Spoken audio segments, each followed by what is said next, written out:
Baik, Assalamualaikum warahmatullahi wabarakatuh.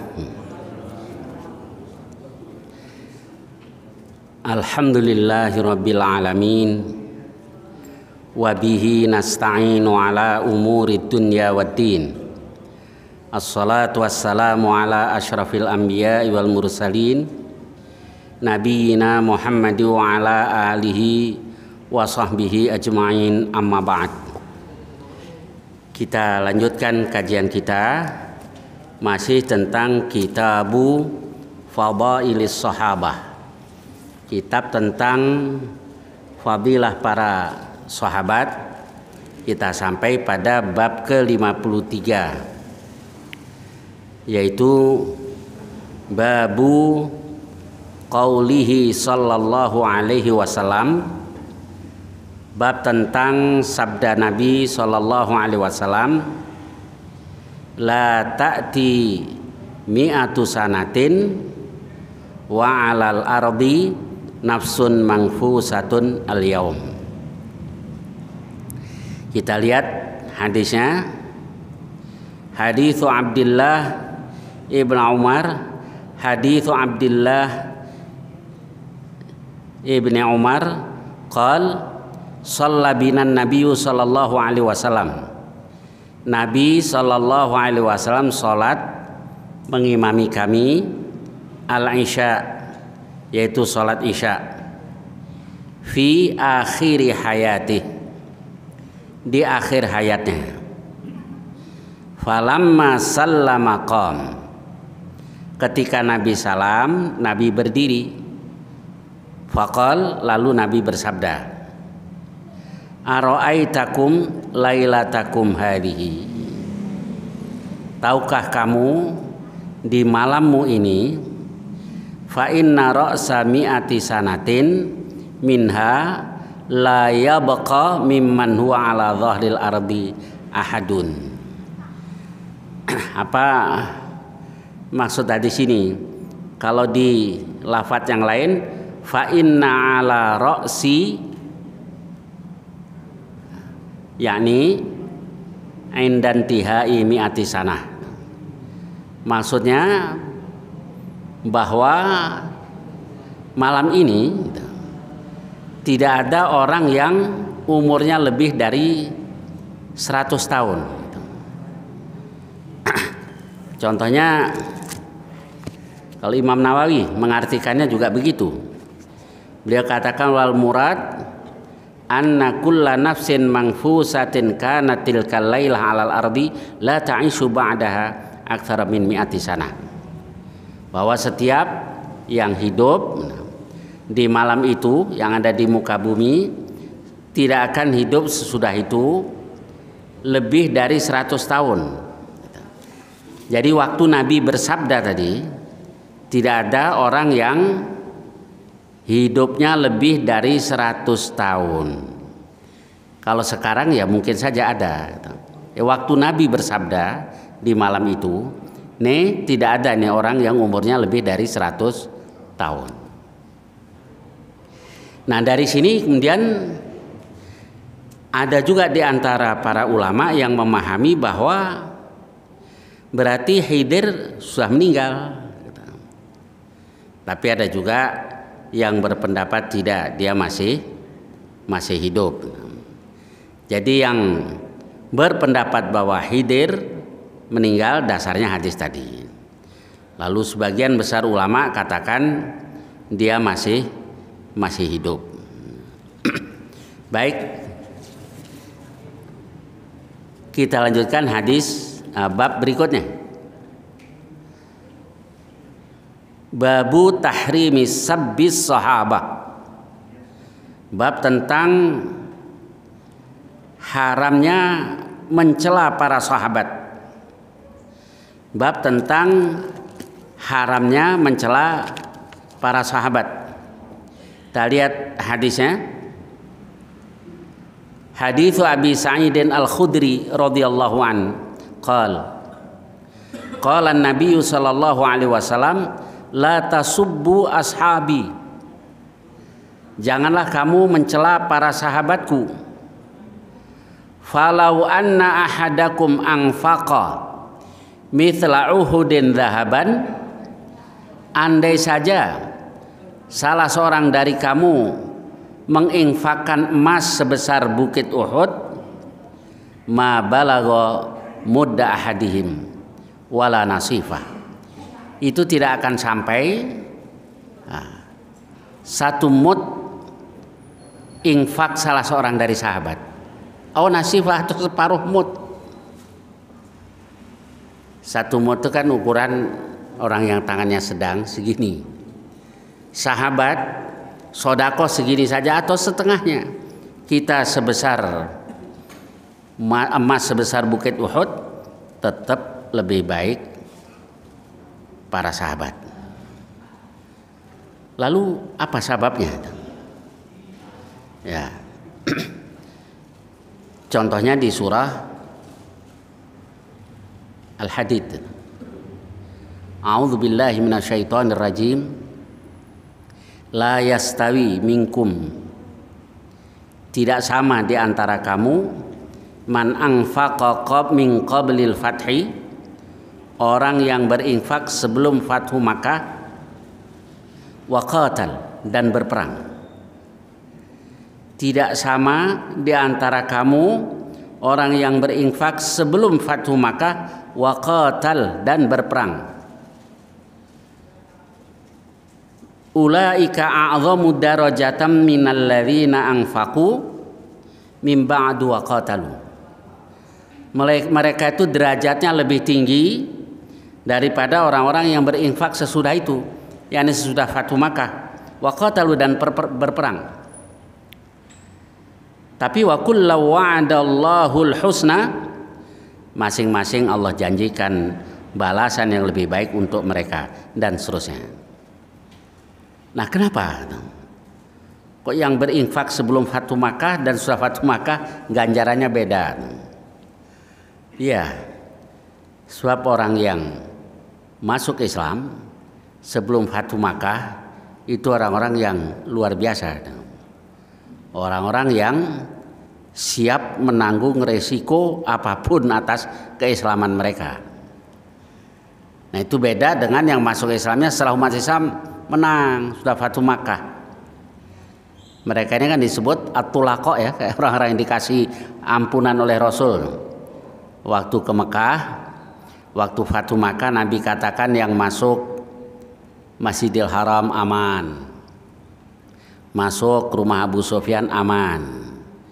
Nah, ini beda mereka dengan orang yang lebih dulu masuk Islam sebelum Fathu Makkah, apalagi yang masuk Islamnya lebih dulu. Nah, ini as-sabiqun al-awwalun, baik dari kaum muhajirin maupun dari kaum ansar. Itu orang yang luar biasa. Apalagi kalau status sosial mereka dipandang rendah, kayak Bilal bin Rabah, Ammar bin Yasir, dan juga yang lain-lain. Mereka harus menanggung resiko yang sangat berat atas keislaman mereka. Jadi nggak ada apa-apanya. Kita yang paling solih dibanding dengan sahabat tadi nggak ada apa-apanya. Tapi sahabat nggak ada yang sombong, ya. Nggak ada yang sombong. Oh, saya sudah jadi nggak ada. Yang mutakhirin ini, ya Allah, lagunya, ya. Berperang kayak sahabat juga nggak pernah. Disiksa oleh musuh karena keislaman mereka nggak pernah juga. Ada juga ditonjokin orang karena bandel gitu, ya, bukan karena berjuang di jalan Allah. Sombongnya tapi masya Allah.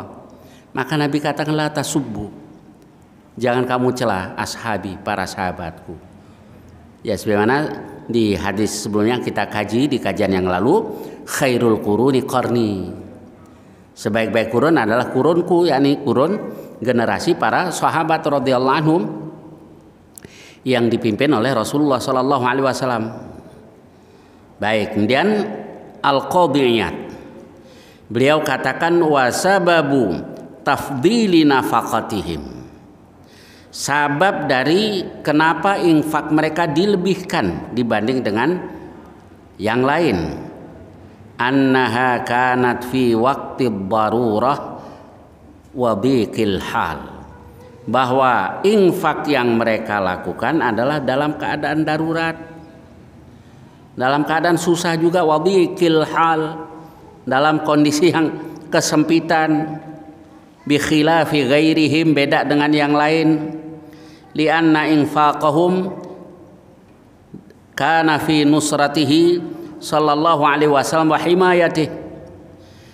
Infak yang mereka keluarkan adalah untuk membantu, menolong perjuangan Rasulullah sallallahu alaihi wasallam dan untuk melindunginya.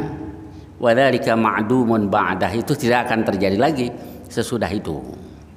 Nah, ini kata beliau sebabnya kenapa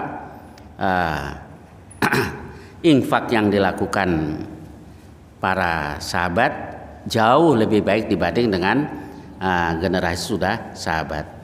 Lanjutannya beliau katakan wa kadza jihaduhum wasairu ta'atihim, demikian juga jihadnya para sahabat dan semua bentuk ketaatan mereka. Hadza kulluhu ma'a ma kana fi anfusihim minas syafaqah wat tawaddud wal khusyu' wat tawadhu' wal ithar wal jihad fillahi haqqa jihadih. Hadza kulluhu, semuanya ini, maka nafi anfusi minas syafaqah, itu juga dibaring dengan yang ada di dalam hati mereka, yaitu as-syafaqah, minas syafaqati wat tawaddudi wal khusyu'i wat tawadhu'i. Sungguh pun begitu, mereka tetap khusyuk, tawadhu', wal ithar, mementingkan orang lain, wal jihad fillahi haqqa jihadih, berjihad di jalan Allah dengan sebenar-benar jihad di jalannya, dan seterusnya. Karena itu nggak pantas lah dan dilarang itu kita mencela para sahabat radhiyallahu anhum. Ayo, kelompok mana yang suka mencela para sahabat? Hatta sahabat yang dulu berselisih tetap nggak boleh kita cela mereka. Kita serahkan urusan mereka kepada Allah Subhanahu wa Ta'ala. Tempo hari sudah kita kaji kayak kisah tentang Hatib bin Balta'ah saja. Nabi biarkan karena dia ahlul badri, orang yang dulu ikut dalam perang Badar, itu sudah diampuni dosanya oleh Allah Subhanahu wa Ta'ala. Baik, kita lanjutkan. Babu fadli Faris, bab keutamaan Faris, orang Persia. Orang Persia itu keturunan siapa ya? Ada yang katakan qila innahum min waladi Hadram bin Arfahash bin Sam bin Nuh. Ini menurut sebagian ahli tarikh. Dia memiliki belasan anak lelaki, semuanya penunggang kuda, tentara berkuda.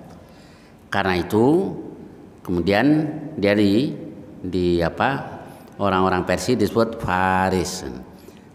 Faris kan Faros kan kuda perang ya, kuda perang Pak. Baik ini menurut sebagian ahli tarikh, tapi nanti ada juga yang katakan yang lain. Nah, sekarang kita lihat hadisnya. Hadits Abi Hurairah radhiyallahu an qal kunna julusan 'indan Nabi sallallahu alaihi wasallam. Kami sedang duduk-duduk di sisi Nabi sallallahu alaihi wasallam. Fa unzilat alaihi suratul Jumu'ah. Lalu diturunkanlah kepada Nabi surah Al-Jumu'ah, yaitu a'udzubillahi minasyaitonir rajim wa akharina minhum lamma yalhaqu bihim, dan seterusnya itu. Dan yang lain belum menyusul mereka. Nah, ini qultu, Abu Hurairah katakan, aku bertanya, manhum ya Rasulullah, siapa mereka ini? Yani alladzina lamma yalhaqu bihim wa akharina minhum lamma yalhaqu bihim. Siapa ini yang belum nyusul mereka ini? Manhum ya Rasulullah? Falam yuraji'ahu. Nabi tidak menjawabnya. Hatta sa'ala thalathan, hingga Abu Hurairah menanyakan 3 kali. Kemudian wafina Salman Al-Farisi, di tengah-tengah kami ada Salman Al-Farisi. Wada'a Rasulullah sallallahu alaihi wasallam yadahu ala Salman, Nabi meletakkan tangannya di atas Salman, lagi pegangan Salman. Tsumma qala, kemudian Nabi bersabda, lau kanal iman 'inda Thuraya lana lahu rijalun aw rajulun min haula. Andai saja iman itu adanya di bintang Thuraya, maka beberapa orang atau seorang di antara mereka akan memperolehnya. Nah, Nabi sambil pegang Salman. Nah, jadi ini contohnya nih. Jadi Salman termasuk orang yang seperti itu. Karena Salman itu Al-Farisi, dia orang Persia. Baik, kita lanjutkan lagi. Bab berikutnya. Babu qaulihi sallallahu alaihi wasallam, An-nas kaibilin mi'atin la tajidu fiha rahilah. Manusia itu nanti seperti 100 onta. 100 maksudnya begini, yang disebut ibil itu kalau ada mi'atu ba'ir, 100 onta itu disebut ibil. Cuma di sini dijelasin lagi ibil mi'ah. Jadi onta berjumlah 100. Tapi enggak ada yang bagus. Rahilah itu onta yang bisa ditunggangi, yang bagus yang begini dan seterusnya. Apa ya ini maksudnya? Jadi nanti di akhir zaman kata Rasul manusia itu kayak onta banyak, tapi nggak ada satupun yang bisa ditunggangi, nggak ada yang bagus.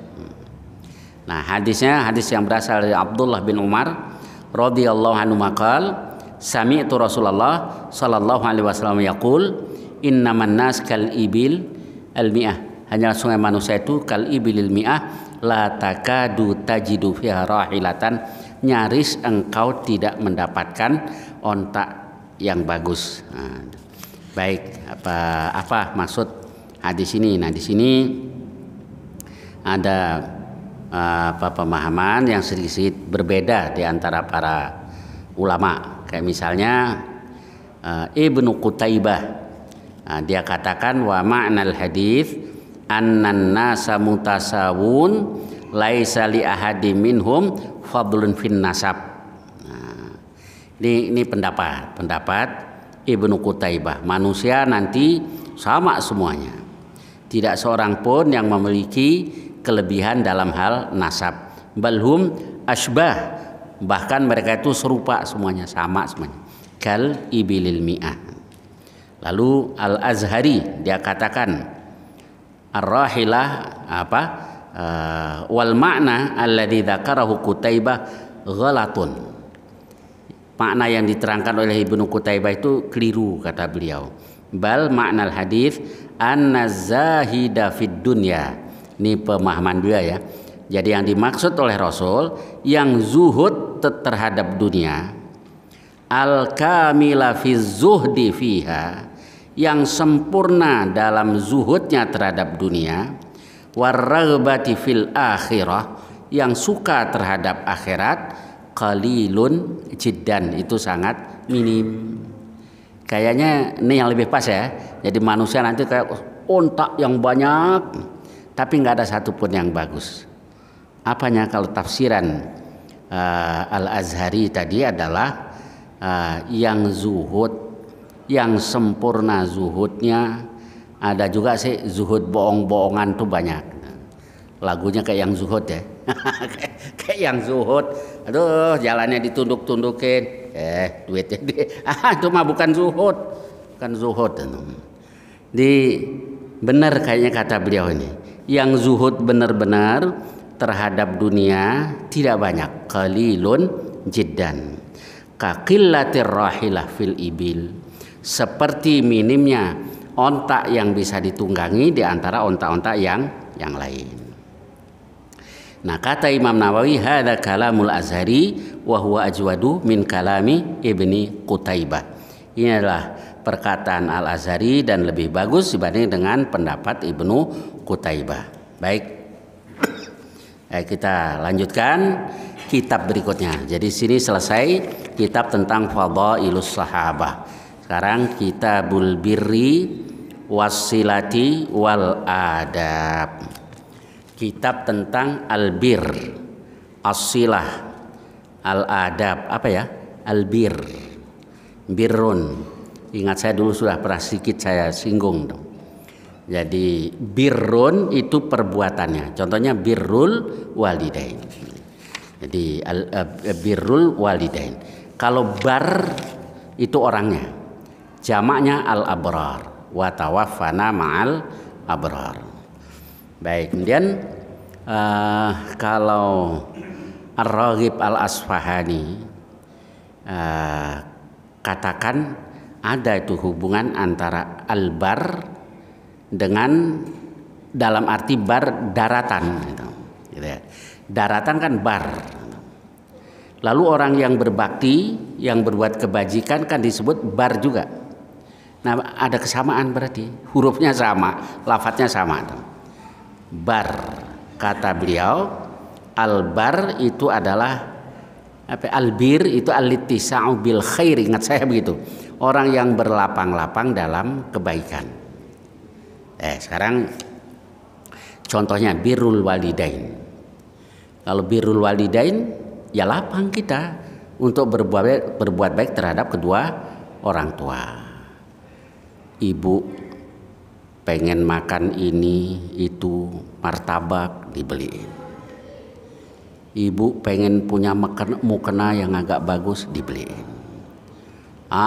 Ibu pengen punya rumah dibeliin. Giliran main giliran datang ke rumah ibunya, tolong dong pijitin ibu sebentar. Ibu nyuruh orang lain aja bu, ntar nih saya yang kasih kasih duit. Ternyata belum lapang ya, sempit, belum bir betul-betul. Siapa yang Nabi tegaskan berbakti kepada ibunya? Uwais Al-Qarni. Kana lahu walidah. Dia punya ibu dan dia berbakti kepada ibunya. Bir benar-benar itu. Haji digendong ibunya. Jadi itu contoh bir. Nah, birrul walidain ini kadang-kadang nggak bisa kita lihat ini. Pinter baca kitab, pinter ini, nggak taunya sama ibunya dia nggak berbakti. Kelihatannya doang, nggak lapang. Contohnya dalam masalah yang lain. Bir. Lan tanalul birra hatta tunfiqu mimma tuhibbu.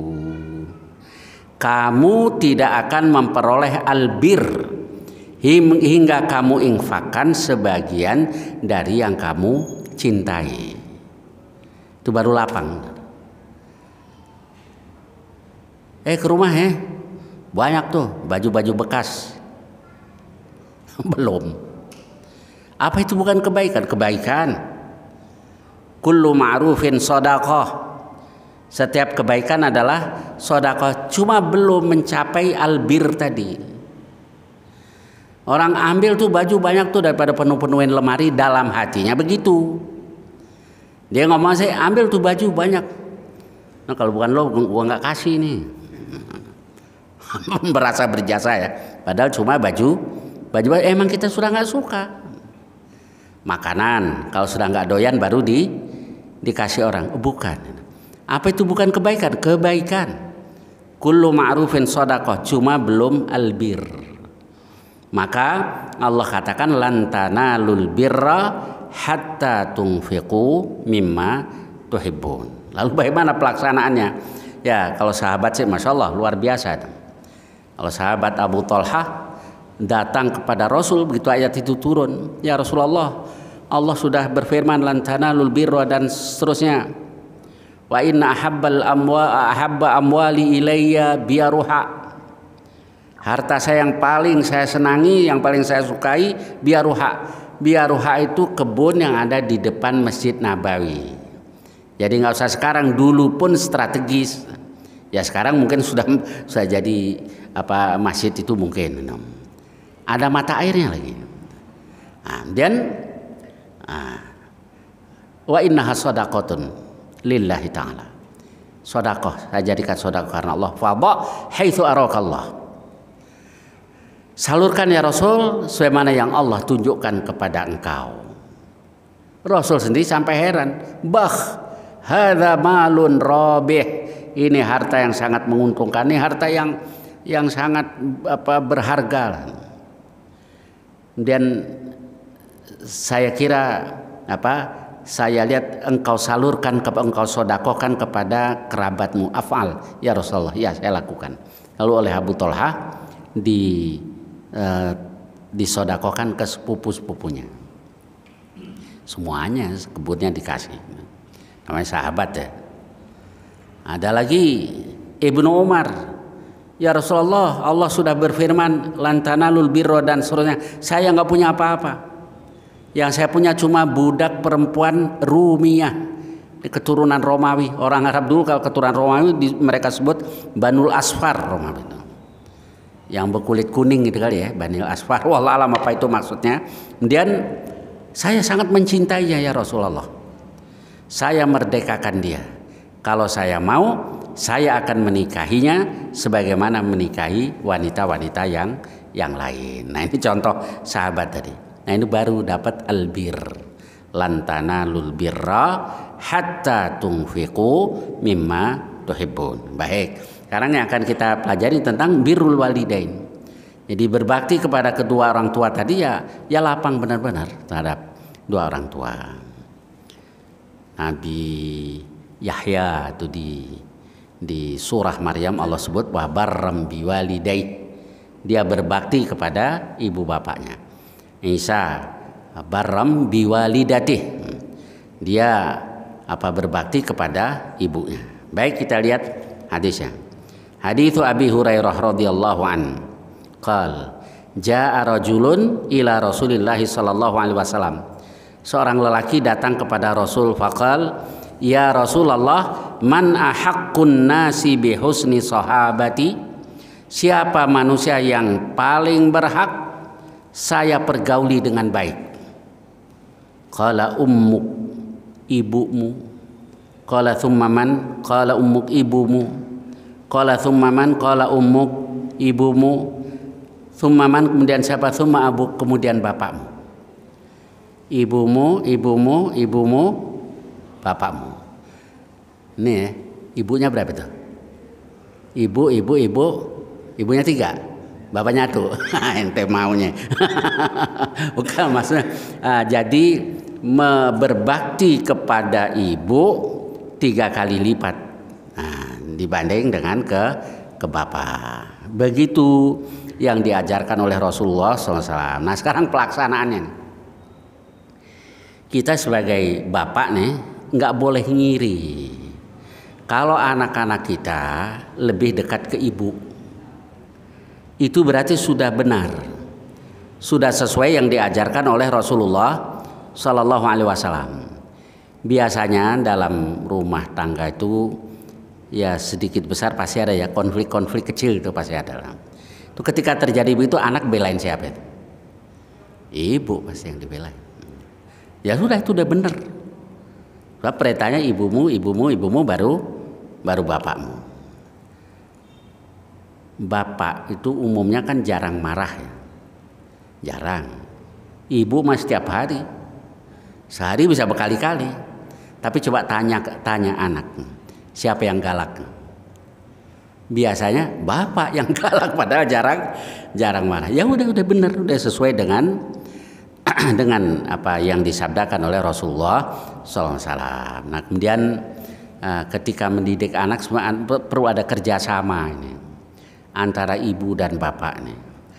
Nah, bapak harus mengajarkan ke anak supaya lebih berbakti ke ibu. Tuh ibumu dulu tuh, umimu dulu tuh.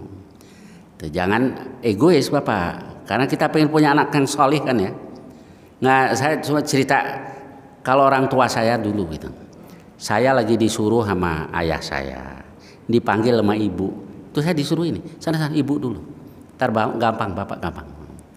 Jadi memang ditanamkan bagaimana supaya lebih berbakti ke ibu. Cuma kalau menghormati ya diajarkan menghormati bapak. Jadi kalau masak yang agak enak tuh nggak boleh tuh anaknya nyendok, tad dulu, ambilin dulu buat bapak, gitu ya. Jadi cara menghormatinya begitulah dulu di kampung, ambilin dulu, sendokin dulu, ambil mangkok, nah kasih bapak sana. Nah ini ya saya kira ada benarnya juga. Orang sekarang nggak begitu ya. Bu, ntar bapak gimana bu? Udah bapak lo jangan lo pikirin, di luar udah jajan. Jadi udah beda ya. Kalau dulu masih diajarin begitu, sendokin dulu buat bapak. Nah kemudian bapak juga kadang tidak mengajarkan anak supaya berbakti ke ibu. Jadi mesti ada kerjasama antara bapak dan ibu. Baik, kemudian yang kedua, hadits Abdullah bin Amrin radhiyallahu anhuma. Hadis yang berasal dari Abdullah bin Amr. Ja'a rajulun ilan Nabi sallallahu alaihi wasallam. Seorang lelaki datang kepada Nabi sallallahu alaihi wasallam. Fasta'dzanahu fil jihad. Dia minta izin kepada Nabi untuk jihad. Saya jihad kan kalau di hadis-hadis ayul a'mali afdal, amal apa yang paling utama? Iman. Yang kedua nanti kadang-kadang Nabi sebut jihad. Tetapi ketika ada orang minta izin jihad, anak muda ini, faqal ahayyun walidak, ibu bapakmu masih hidup? Apakah ibu bapakmu masih hidup? Qala na'am. Fa fihi ma fajahid. Ya, berjihadlah. Yaitu dengan cara berbakti kepada keduanya. Jadi mungkin kondisinya begini kali ya, memang bapak ibunya sudah tua, wallahu alam, padahal Nabi sangat mendorong sahabat untuk jihad di jalan Allah. Dan ada seorang pemuda yang punya ibu bapak yang sudah tua, ya disuruh urus ibu bapaknya. Jadi fafihi ma fajahid. Baik, kemudian hadis yang kedua, babu taqdimi birril walidain ala tatawwu'i bis shalah wa ghairiha. Bab tentang mendahulukan birrul walidain daripada tatawwu', daripada sholat sunat dan lainnya. Nih hadisnya lebih panjang ya, kayaknya waktunya nggak cukup. Baik, sampai sini dulu, silahkan barangkali ada pertanyaan, insyaallah nanti kita kaji yang akan datang. Fadhol, silahkan.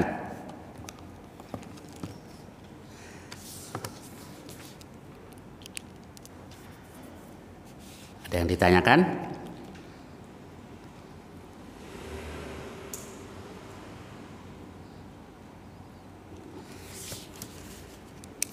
Kalau enggak saya lanjutkan dulu. Lanjutin ya, agak panjang cuman apa. Hadits Abi Hurairah anin Nabi sallallahu alaihi wasallam qala. Hadis Abi Hurairah dari Nabi sallallahu alaihi wasallam, Nabi bersabda, la yatakallamu fil mahdi illa thalatha. Tidak ada yang bicara fil mahdi ketika dalam buayan kecuali 3 saja. Jadi kalau ada yang cerita begini itu pasti bohong. Dulu masih ingat zaman Orde Lama dulu ya, yang katanya anak bisa bicara, ternyata bohong. Ya Rasulullah yang benar. Lam yatakallam fil mahdi illa thalatha. Tidak bicara dalam buayan kecuali 3. Isa, pertama Isa. Wa kana fi bani'a. Kemudian Isa ini yang ada di surah Maryam. Jadi ketika Maryam datang membawa Isa, fa'atat bihi qaumaha tahmilu. Maryam membawa Isa. Qalu ya Maryamu laqad ji'ti syai'an fariya. Ya ukhta Harun ma kana abuki imra'asau wa ma kanat ummuki baghiya. Jadi mereka katakan, wahai Maryam, kamu sudah melakukan perbuatan yang mungkar ini. Wahai saudara perempuan Harun, bapakmu orang baik-baik, ibumu juga bukan pelacur. Maka abuki imra'asau wa ma kanat ummuki baghiya. Kemudian apa? Fa asyarat ilaih. Maryam nunjuk ke Isa, ngomong aja ke dia. Qalu kaifa nukallimu man kana fil mahdi sabiyya. Mereka katakan bagaimana kami bicara dengan anak yang masih ada dalam gendongan. Lalu Isa mengatakan, qala inni abdullahi atani alkitaba wa ja'alani nabiyya, dan seterusnya. Nah, jadi Nabi Isa masih dalam gendongan, dia sudah bicara. Maka di ayat yang lain, wa ukallimun nasa fil mahdi, gimana itu ayatnya? Ya Allah, Pak. Aku bicara kepada manusia ketika masih kecil dan ketika sudah dewasa. Baik, ini Nabi Isa alaihissalam. Dan yang kedua, wa kana fi bani Israil rajulun yuqalu lahu Juraij. Nah, di tengah-tengah Bani Israel itu ada seorang lelaki yang bernama Juraij. Jadi kalau ada orang yang bernama George itu sebenarnya ini dari Juraij. Yang nulisnya apa itu? George gitu ya, George Juraij. Kana yusalli, dia salat. Ja'athu ummuhu fada'athu. Dia dipanggil oleh ibunya panggil dia. Ibunya datang kepadanya dan memanggilnya. Faqal ujibuha au usalli. Dia katakan dalam hati, saya jawab atau saya tetap sholat. Ini kalau di lafadz yang lain, Allahumma ummi wa sholati. Ya Allah, di ibuku memanggilku tapi saya lagi sholat. Faqalat, dia katakan, Allahumma la tumithu hatta turiyahu wujuhal mumisat. Ya Allah, jangan kau matikan dia hingga engkau perlihatkan kepadanya wajah para pelacur. Jadi gini, kalau di lafadz yang lain sampai 3 kali. Ibunya datang, Juraij, dia berkatakan Allahumma ummi wa sholati. Tungguin, nggak selesai pulang ibunya. Besok datang lagi, begitu lagi. Kan dia tinggal di Sumah, di tempat ibadah pribadi yang terbuat dari tanah. Sampai 3 kali begitu, akhirnya ibunya marah. Ya Allah, jangan kau matikan Juraij hingga kau perlihatkan kepadanya wajah para al-mumisat, para pelacur. Jadi dulu namanya abid, ahli ibadah tuh ngeliat pun tidak wajah pelacur. Kalau sekarang ngaku yang Masya Allah ngaku sebagai ini, mainnya ke diskotik ya. Lagunya sorbannya doang yang gede ya, jalan dinunduk-nundukin, katanya mainnya ke diskotik. Nah, ini Juraij tidak seperti itu. Memang nggak pernah dia lihat wajah pelacur. Wa kana Juraijun fi sum'ati. Juraij itu berada di sum'ahnya. Fa ta'arradat lahu imra'atun wa kallamathu. Ada seorang perempuan yang menawarkan diri kepadanya dan bicara kepadanya. Ini kalau di riwayat yang lain begini, pelacur yang paling cantik di antara Bani Israel. Dia ngomong ke kaumnya, saya mau goda Juraij. Dia datang. Ternyata Juraij nggak mau. Fa'aba. Fa'atat ra'yan. Dia pun mendatangi seorang pengembala. Fa'amkanatu min nafsiha. Dia menyerahkan diri kepadanya. Fawaladat hulaman. Maka dia melahirkan seorang anak. Jadi ada seorang pengembala yang suka berteduh di bawah suma'ah milik Juraij tadi. Dia nggak menawarkan diri ke Juraij nggak mau, dia serahkan diri ke pengembala tadi. Dia nggak apa-apa deh, sama ngangon kambing nggak apa-apa. Kemudian hamil sampai melahirkan anak. Faqalat min Juraij. Lalu dia katakan, ini anak si Juraij nih. Kemudian fa'atauhu fakasaru sum'ata. Bani Israel marah tuh, mendatanginya dan tempat ibadatnya mereka hancurkan.